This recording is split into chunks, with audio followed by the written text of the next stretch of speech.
Noon.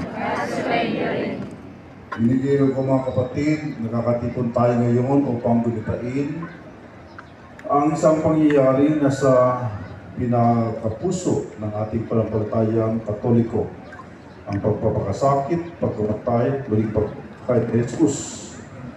Kabilang sa ating mga iniingatang tradisyon sa panahon ito ay ang mga prosesyon ngayong mga mahal na araw.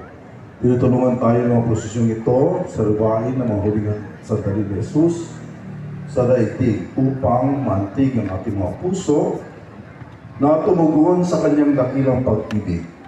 Tinatanghal din natin sa mga prosesyon ang mahal na Birheng Maria at ang mga sumusunod kay Kristo bilang mga huwaran ng pagiging disipulo ng Panginoon.